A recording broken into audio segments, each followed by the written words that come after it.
Efforts to unionize an Amazon warehouse in Alabama are officially over for now after workers at a facility in Bessemer voted no to forming a collective bargaining unit. The Retail, Wholesale, and Department Store Union has accused Amazon of manipulating the vote and intimidating employees to say no to unionizing. It plans on challenging the results. Amazon denies the allegations. According to the National Labor Relations Board, nearly 1,800 workers voted against joining the union.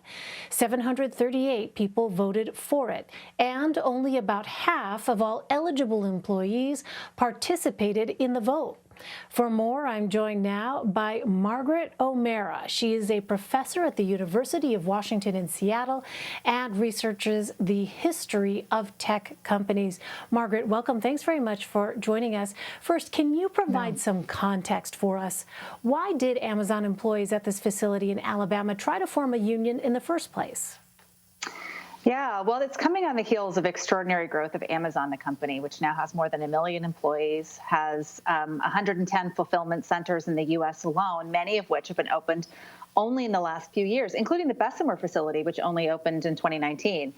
And COVID, as we know, has increased everyone's reliance on online retailers like Amazon, and Amazon's the pace of work at fulfillment centers, as well as the risks of exposure during the COVID pandemic, quickly popped life and work in these fulfillment centers into the headlines at the beginning of this year. And this is really when the unionization effort at Bessemer begins.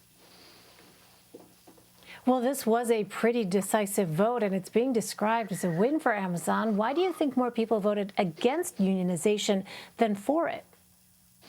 Well, Amazon worked very, very hard to ensure that the vote would go in its favor, in part because having a non-unionized workforce is really kind of essential to Amazon doing what it does. This is one reason tech companies have fought unionization very, very strongly for decades.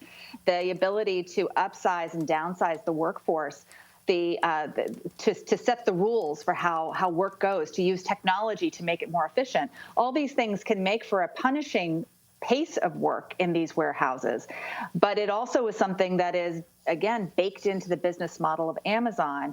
I think that's, the weight of this company, when Amazon sets out to do something, whether it is to sell books on the internet or to do anything else it's done, it brings a relentless focus to that. And it certainly did in this anti-union effort, which really shows what a high stakes moment this was for the company, to keep, to its argument that we will pay higher than the minimum wage, $15 an hour, which, to be clear, is far more than a lot of jobs, particularly in Bessemer, Alabama. And that is something that, that's what we can offer employees, that a union is not necessary. Well, unions already face challenges when trying to go up against big corporations like Amazon. Alabama is also a right-to-work state, which makes unionization harder in general.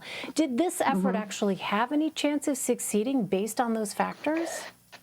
Gosh, it would have been, in a way, you could look at it saying it's kind of amazing that you got 700 yes votes given the adverse circumstances. And I think there were also other circumstances around that prevented the typical labor organizing campaign to work in the way it did. COVID restrictions that kept organizers from going door to door. I think the turnover at Amazon warehouses, funnily enough, some of the characteristics that are the reasons that workers were mobilizing to unionize, the high turnover, the pace of work, the lack of solidarity on the shop floor, are exactly the things that worked against a union drive being successful. It were very, very strong headwinds. But here's the interesting thing. This vote was made final Friday morning. Here we are several days later. It's still a news story.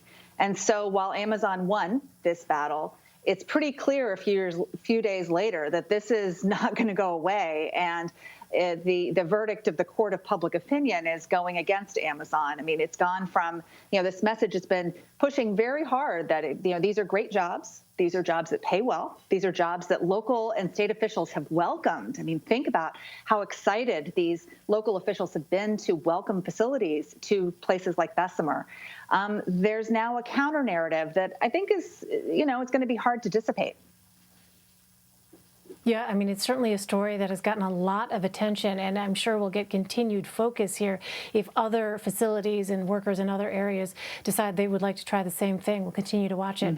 Margaret O'Mara for us. Margaret, thank you. Yes, happy to be here. Thanks.